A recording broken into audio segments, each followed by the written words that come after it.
오늘 우리에게 주신 하나님 말씀은 요한복음 1장 1절부터 14절까지입니다. 네, 요한복음 1장 1절부터 14절까지입니다.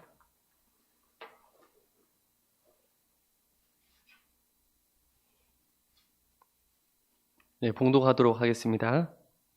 태초에 말씀이 계시니라. 이 말씀이 하나님과 함께 계셨으니 이 말씀은 곧 하나님이시라. 그가 태초에 하나님과 함께 계셨고 만물이 그로 말미암아 지은 바 되었으니 지은 것이 하나도 그가 없이는 된 것이 없느니라. 그 안에 생명이 있었으니 이 생명은 사람들의 빛이라. 빛이 어둠에 비치되 어둠이 깨닫지 못하더라. 하나님께로부터 보내심을 받은 사람이 있으니 그의 이름은 요한이라. 그가 증언하러 왔으니 곧 빛에 대하여 증언하고 모든 사람이 자기로 말미암아 믿게 하려 함이라. 그는 이 빛이 아니요 이 빛에 대하여 증언하러 온 자라.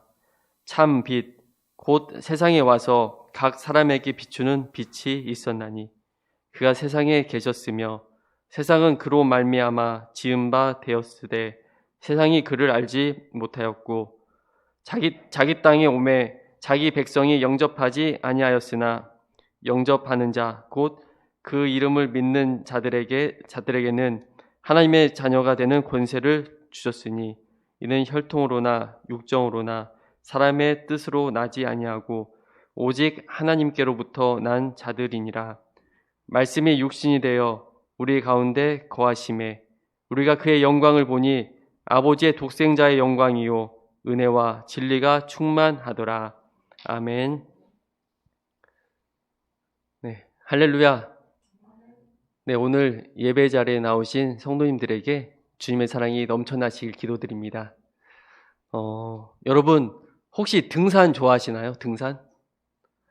네네. 지금 코로나 상황이어서 등산 좋아하신 분도 이제 잘 다니지 못하실 것 같은데요. 저는 등산을 많이 다니지 않았는데, 혹시 오래전 친구와 함께 지리산을, 그러니까 오래됐습니다. 기억도 안 날 정도로 오래전에 그 지리산을 다녀왔던 경험이 있습니다. 그때 2박 3일 일정으로 지리산을 한번 정복해보자 라는 그런 생각으로 이제 계획을 세웠는데, 여러분이 아시다시피 지리산은 정말 길고 웅장합니다. 그래서 그 지리산을 종주한다는 거 쉬운 것이 아니죠. 저는 그때까지 제대로 된 등산을 해본 적이 없었습니다. 그런데 함께 간 친구가 등산을 엄청 좋아했고, 그리고 이미 지리산을 갔다 온 경험이 있었던 터라 그 친구를 믿고 한번 도전해보자 라는 생각으로 이제 다녀왔습니다. 이제 첫날부터 무리하면 안 되니까 첫날에는 좀 짧은 코스로 하고 이제 좀 쉬자. 일정을 빨리 끝내고 텐트에서 밤을 보냈습니다. 막상 이제 등산을 해보니까 어떤 마음이 드냐면, 등산 별거 없네. 별로 피곤하지도 않았어요. 그래서 등산 별거 없네. 그렇게 생각이 드는 겁니다. 그래서 막 제 안에 자신감이 생겼어요. 그런데 둘째 날부터 계획이 틀어지기 시작했습니다. 친구가 어디서 전화를 받더니, 승현아, 안 되겠다. 일정을 조금 조정해야겠다. 하루 앞당겨서 빨리 끝내자. 그렇게 이야기를 하는 것입니다. 급한 일이 생겼다고. 그래서 저도 산에서 하루를 지나고 보니까 사실 거기서 거긴 것 같더라고요. 그래서 하루 더 산에 있어봐야 특별한 의미를 찾을 수 있지 않을 것 같아서 그냥 그렇게 하자. 그렇게 동의를 했습니다. 그때부터 저와 친구는 속도를 엄청 내기 시작했습니다. 우리의 목표는 해가 떨어지기 전까지 이제 남원으로 해서 이제 막차를 타고 이제 집에 돌아가는 것이었습니다. 우리는 지친 다리를 재촉하면서 한참을 내려가던 중에 드디어 우려할 만한 그런 일이 발생했습니다. 첩첩산중에서 해가 떨어지고 만 것입니다. 순식간에 칠흑 같은 어둠이 몰려왔습니다. 주변을 가늠할 수 없을 정도로 정말 앞이 하나도 보이지 않았습니다. 저희들은 다리에 힘이 없어서 계속해서 잘 보이지도 않고 넘어지기 시작했습니다. 얼마나 많이 넘어졌는지 셀 수 없을 정도로 그렇게 넘어졌습니다. 나중에 너무나 지쳐서 친구에게 좀 쉬어가자고 그렇게 이야기를 했습니다. 그리고 친구에게 이렇게 물었습니다. 여기가 어디쯤이야? 도대체 여기가 어디쯤이지?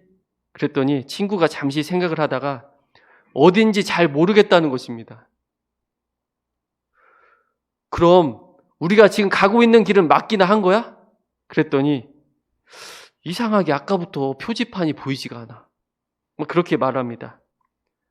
저는 그 순간 난생 처음으로 죽음이 바로 곁에 있구나 라는 또 생각도 막 들더라고요. 언제든 죽을 수 있겠구나 라는 생각을 하게 되었습니다. 그 순간 몸이 굳어지고 무섭고 두려웠던 기억을 절대 잊을 수가 없습니다.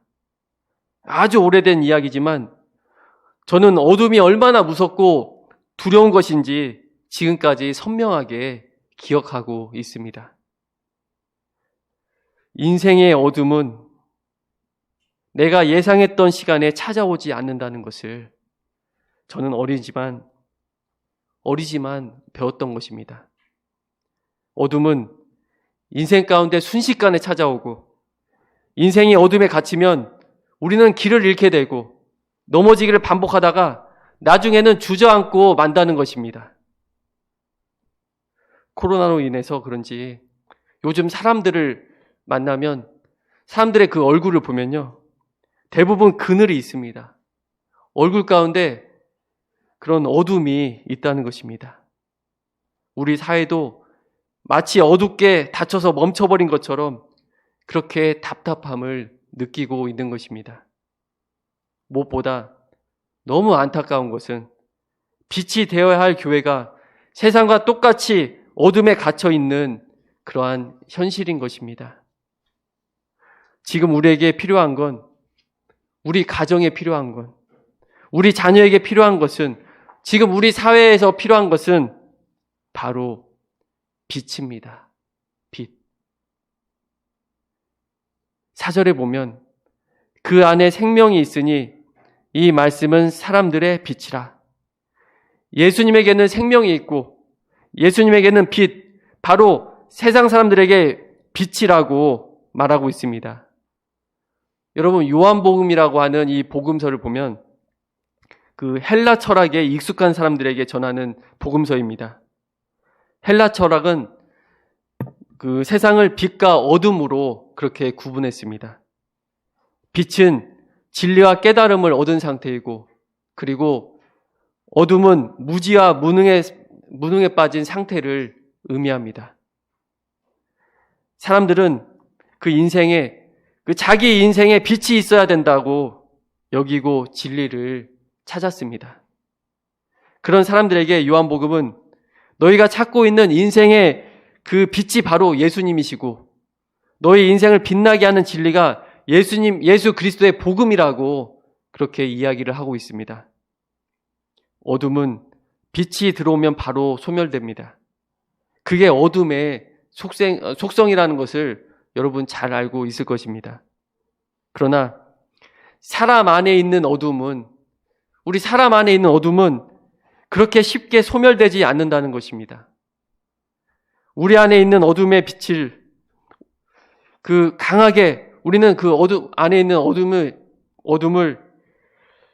어둠의 그 빛을 강하게 우리는 거부하고 있는 것입니다. 5절 말씀에 보면 빛이 어둠에 비치되 어둠이 깨닫지 못하더라 라고 기록되고 있습니다. 여기서 깨닫다라고 하는 헬라어 단어는 그 카타람바노라는 단어입니다. 그 뜻은 힘을 다해서 잡다라는 뜻입니다. 그냥 잡는 것이 아니고 힘을 다해서 잡다는 것입니다. 따라서 깨닫지 못했다라고 하는 이 말은 결국은 힘을 다해서 잡지 않았다라고 하는 말입니다. 우리는 여기서 중요한 신앙의 원리 하나를 배우게 됩니다. 예수님의 인생의 빛이라는 그 지식을 아는 것으로 우리의 삶에 예수님이 임하는 것이 아니라 인생의 어둠이 저절로 해결되는 것이 아니라는 것입니다. 우리가 예수님을 힘을 다해 꼭 붙잡고 살아가고 우리가 삶을 정말 온전히 힘을 다해 붙잡고 순종하며 살아갈 때 우리 인생에 임하시고 또 우리 인생이 그로 인해 빛이 난다라고 하는 것입니다. 그러나 막상 우리가 암담한 이러한 상황을 경험하게 되면 그런 상황에 직면하게 되면 예수님이 떠오르지 않는다는 것입니다. 13절 말씀처럼 가장 인간적이고 또 부정적인 생각만으로 가득해진다는 것입니다. 길을 잃은 것 같다라고 하는 그 친구의 말을 듣고 저는 지금까지 그렇게 친구를 원망했던 적이 없었던 것 같습니다.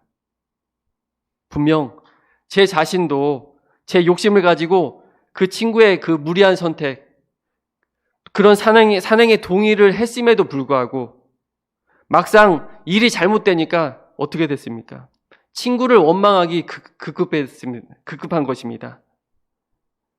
우리는 인생을 살면서 생각하지 못한 그런 병에 걸리기도 합니다. 그리고 큰 실패와 아픔을 경험할 때도 있습니다. 그러면 가장 먼저 하는 것이 예수님을 붙잡는 것이 아니라는 겁니다. 가족이나 주변 사람들에게 원망의 말을 쏟아내거나 급기야는 자기 자신에게 화를 내기도 합니다. 이처럼 아무런 도움이 되지 않는 행동만 되풀이하다가 점점 절망의 늪에 빠져들고 만다는 것입니다. 어둠에서 벗어나는 유일한 길이 예수님인 것을 알면서도 우리는 왜 이렇게 예수님을 힘을 다해 잡지 않고 어리석은 그러한 삶을 되풀이하는 것일까요? 저는 다시 한번 말씀을 묵상해 봤습니다. 어둠이라고 하는 이 단어, 스코티아라고 하는 이 헬라어는 그냥 어둠이 아니고 불투명, 불분명이라는 의미가 있더라고요. 불투명, 불분명이라고 하는 이 뜻을 제가 읽고 깜짝 놀랐습니다. 와, 어둠이 바로 이런 것이구나. 대충은 볼 수 있지만 분명하게는 보지 못하는 영적인 상태. 그게 바로 어둠인 것입니다. 예수님이 우리 인생의 길이시고 진리시고 그리고 생명이라는 하나님의 말씀을 우리는 수없이 들어왔습니다. 그래서 우리는 예수님을 안다고 생각을 합니다. 그 예수님을 영접했다고 우리는 생각을 하는 거죠.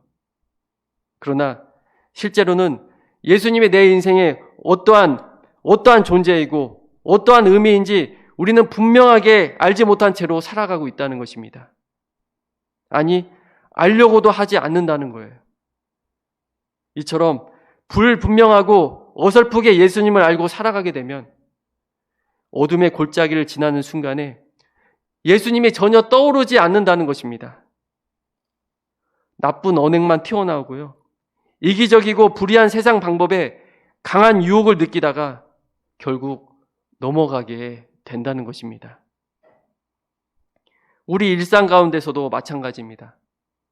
우리 일상에 찾아오는 이 모든 어둠은요, 정확하게 알지 못하면서 안다고 착각할 때 발생하는 것입니다. 부부간에 서로에 대해 어설프게 알고 자기 마음대로 상대를 해석하면서 그렇게 대하게 되면 이게 계속 지속되다 보면 부부가 아니라 원수처럼 살아가게 됩니다. 자녀의 마음을 분명하게 헤아리지 못한 채 부모의 그런 확고한 생각으로 자녀를 대하게 되면 우리는 자녀에게 상처만을 안겨줄 수밖에 없다는 것입니다.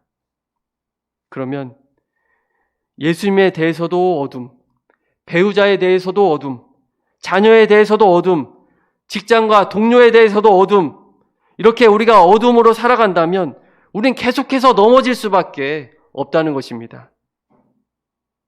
9절 말씀에 보면 참 빛, 곧 세상에 와서 각 사람에게 비추는 빛이 있었나니, 참 빛은 오직 예수님 한 분뿐인데 세상에는 참빛 행세를 하는 가짜 빛이 헤아릴 정도로 너무 많다는 것을 이 문장 안에서, 이 말씀 안에서 우리는 발견할 수 있다는 것입니다.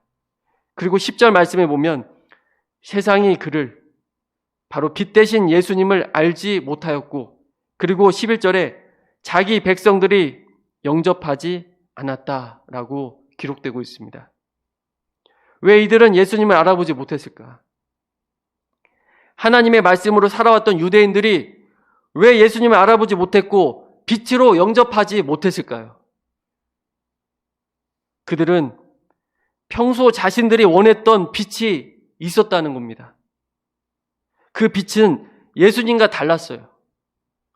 그들은 자신이 평소 원했던 그리스도의 모습이 있었습니다. 그 모습은 예수 그리스도의 모습과 다른 것이었습니다. 이기적인 것이었고, 폭력적인 것이었고, 자기 중심적이었던 것입니다. 그래서 예수님을 빛으로 영접하지 못했고, 오히려 예수님을 십자가에 달려 죽게 만든 것입니다. 우리가 아무리 예수님을 배우고 하나님의 말씀을 듣는다고 하더라도 자기 의로움과 자기 판단 위에서 하나님의 말씀을 듣게 되면 마음에 새겨지지 않는다는 것입니다. 위기의 순간에 그 말씀은 어떠한 능력도 발휘하지 못합니다. 오직 분별력 없는 삶을 반복하다가 실패를 되풀이하게 될 뿐입니다. 그리고 12절 말씀에 보면 영접하는 자, 예수님을 영접하는 자, 곧 그 이름을 믿는 자에게는 하나님의 자녀가 되는 권세를 주셨으니, 예수님을 영접한다라고 하는 이 단어, 람바노라는 단어는요, 붙잡다라는 그런 단어입니다. 어떠한 상황에 놓이더라도 가장 먼저 예수님을 붙잡고 살아가는 자, 어떤 상황에서도 예수님을 붙잡고 믿고 사랑하는 자를 의미하는 것입니다. 예수님을 믿는 자에게 하나님의 자녀가 되는 권세를 주신다고 약속하셨습니다. 이 말씀을 그런데 우리는 깊게 묵상을 해야 되는 겁니다. 하나님의 자녀가 되는 권세. 하나님의 자녀가 되려면 권세가 필요하다라는 거 하는 겁니다. 저는 이 말씀을 가볍게 읽을 때는요, 하나님의 자녀의 권세? 하나님의 자녀의 권세. 아, 내가 자녀로서 무슨 권세가 있다, 이런 생각을 했었는데요. 이 말씀을 정확하게 분명하게 묵상을 해보니까 자녀의 권세가 아니고 하나님의 자녀가 되는 권세입니다. 하나님의 자녀가 되기 위해서는 권세가 필요하다는 말입니다. 다시 말해서 어둠에서 벗어나 구원받으려면 권세가 필요하다라는 것입니다. 예수님을 믿는 자에게 어둠에서 벗어나는 권세를 주신다는 거예요. 자녀가 되는 권세라고 하는 것은, 예수님을 믿는 자에게 자녀가 되는 권세라고 하는 것은 바로 어둠에서 벗어나는 권세를 의미하는 것입니다. 자, 그렇다면 우리에게 주신다는 권세가 그렇구나 하고 그냥 넘어가면 안 되는 것입니다. 그렇죠, 여러분? 분명하게 알아야 됩니다. 어설프게 알면 절대 안 됩니다.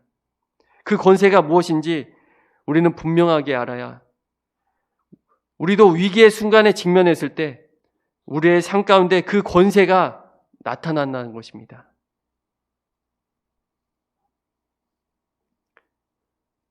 겁에 질려서 칭얼대고 불평을 하는 저에게 친구가 이렇게 이야기를 합니다.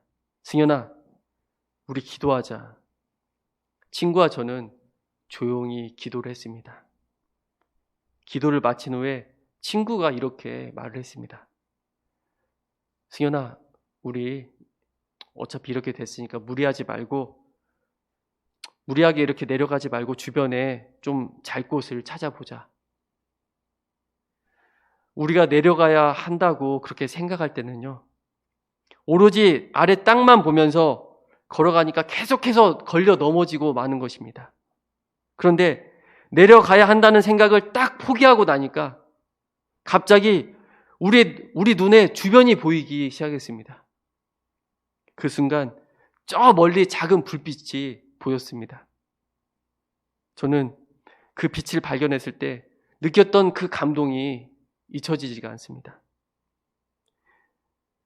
어둠 속에 우리들만 있는 것이 아니었구나. 우리가 절망과 슬픔을 느끼는 그 순간에 아가야, 넌 혼자가 아니란다. 이런 하나님의 음성을 듣게 되면요, 우리는 세상에서 얻을 수 없는 참된 위로를 받고 힘을 낼 수 있다는 것입니다. 멀리 보이는 빛 때문에 우리는 이제 힘을 내서 걸어가기 시작했습니다. 예수님을 믿으면 얻게 되는 그 능력은요, 내가 원하는 대로 세상을 바꾸거나 환경을 바꾸는 그런 초능력이 아닙니다. 그런 권세가 아니에요. 오히려 그 반대입니다. 내 생각과 판단을, 내 욕심을 내려놓을 수 있는 그 영적인 힘, 그게 능력이고 그게 권세라는 것입니다. 내 힘을 가지고 막 세상을 바꾸는 것이 아니고요, 내 생각과 내 판단과 내 욕심, 그렇게 정말 내려놓지 못했던 그 욕심을 내려놓을 수 있는 그 영적인 힘, 그 파워가 예수님을 믿을 때 우리에게 주어지는 권세라고 하는 것입니다. 이 권세를 통해서 우리는 삶의 시선이 참된 빛이신 예수님에게 똑바로 고정이 됩니다. 그리고 지금까지 보지 못했던 그 빛을 바라보면서 지금까지 보지 못했던 그 구원의 길, 그 행복의 길을 힘차게 걸어가게 되는 것입니다. 저희는 조금만 내려가면 이제 도착할 줄 알았는데 생각보다 그 빛이 정말 멀리 있더라고요. 그리고 그 빛을 향해 걸어간다고 해도 넘어지지 않는 것이 아니더라고요. 오히려 다리에 힘이 없었기 때문에 더 많이 넘어졌어요. 그런데요, 아까 땅만 보면서 그렇게 막 걸어오면서 넘어졌을 때 그때와는 완전히 다른 것입니다. 두렵지가 않아요. 자신감이 생겨요. 그 빛이 있었던 장소에 도착했을 때 그 랜턴을 텐트 밖에 걸어두었던 그분들이 너무 고마웠습니다. 예수님은 어둠으로 가득한 세상 속에서 우리가 길을 잃지 않도록, 그리고 길을 잃지 않고 하나님 나라로 갈 수 있도록 구원의 빛이 되어 주십니다. 우리가 그리스도인으로 살아가는 것은 인생의 어두움이 찾아온 사람에게 희망과 그리고 등불이 되어주는 것입니다. 그리고 그들을 생명의 길로 안내하는 표지판 역할을 하는 것입니다. 우리 마지막으로 14절 말씀을 보면, 말씀이 육신이 되어 우리 가운데 거하심에, 예수님은 하나님의 말씀을 그대로 순종하셨습니다. 죽음의 그림자가 예수님의 삶을 뒤엎었을 때 예수님도 잠시 흔들렸습니다. 그러나 예수님은 마지막까지 하나님의 말씀을 꼭 붙잡고 십자가의 순종으로 어둠으로 가득한 이 세상을 구원하셨습니다. 우리도 예수님처럼 하나님을 확고하게 믿고 빛이신 예수님을 뒤따라 살아간다면 우리의 삶 가운데 하나님의 권능이 임하고 우리는 빛나는 인생을 살아갈 수 있게 될 것입니다. 그리고 이 빛나는 인생을 살아가는 사람들이 모여서 빛나는 교회를 이룰 수 있을 것입니다. 그것으로 끝나는 것이 아니고 우리의 빛나는 인생, 빛나는 우리의 교회를 통해서 어둠에서 길을 잃은 세상의 모든 사람들, 절망 가운데 있는 그 사람들에게 우리 그리스도의 그 빛은 참된 위로가 될 것입니다. 그들이 예수님에게로 나아가는 생명의 표지판이 될 것입니다.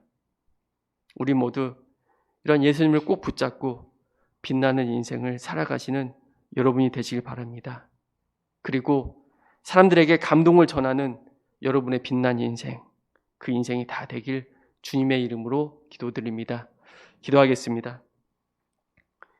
우리의 빛 대신 사랑의 하나님, 예수님께서 마지막까지 십자가의 순종으로 어둠 가득한 세상을 구원하셨듯이 우리도 빛 대신 예수님을 따라 순종하며 살아가게 하여 주옵소서. 그럴 때 우리의 삶 가운데 하나님의 권능이 임하고 빛나는 인생을 살아갈 수 있을 줄 믿습니다. 그리고 많은 이들에게 감동을 전하며 살아가게 하여 주옵소서. 이 모든 말씀 우리 주 예수 그리스도 이름으로 기도드립니다. 아멘.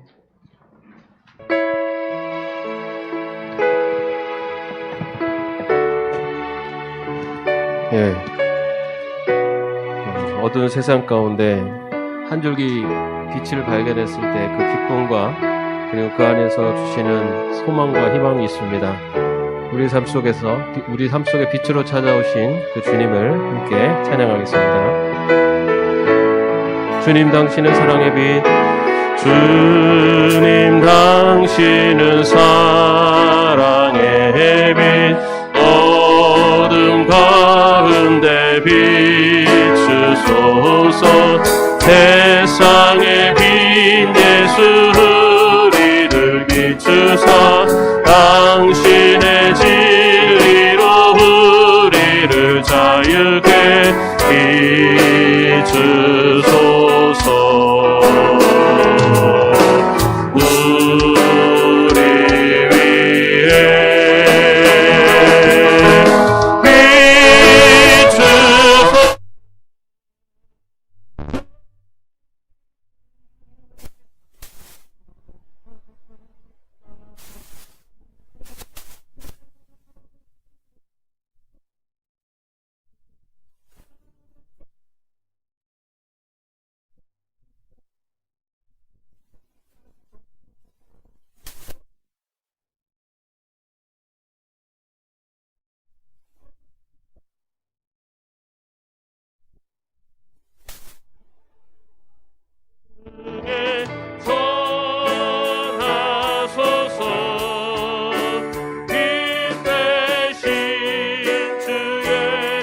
다시 한번 찬양합시다. 주님 당신은 사랑의 빛, 주님 당신은 사랑의 빛, 어둠 가운데 비추소서. 세상의 빛 예수 우리를 비추사 당신의 진리로 우리를 자유케 비추소서.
세상의 빛으로 오신 주님, 내 인생 가운데 빛으로 오신 주님, 깃대신 주님을 바라보며 살아가는 저희들 되게 없어서 우리 이 시간에 함께 동성으로 기도하겠습니다.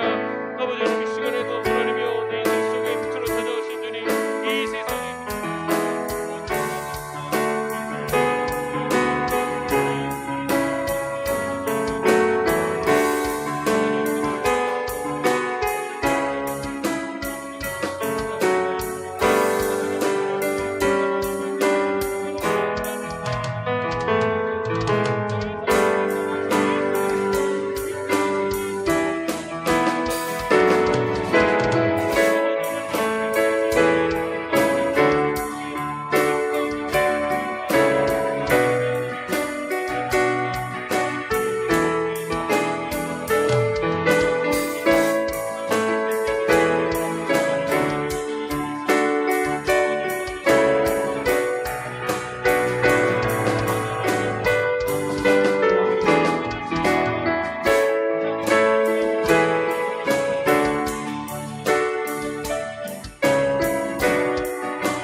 주 예수 그리스도의 은혜와 성령님의 교통하심과 동행하심이 이 땅 가운데 빛으로 오신 예수 그리스도 그 주님을 바라보며 나아가기로 마음속에 결단하는 죄종들 머리 위에 이제부터 영원까지 함께 없이기를 간절히 축원하옵나이다. 아멘.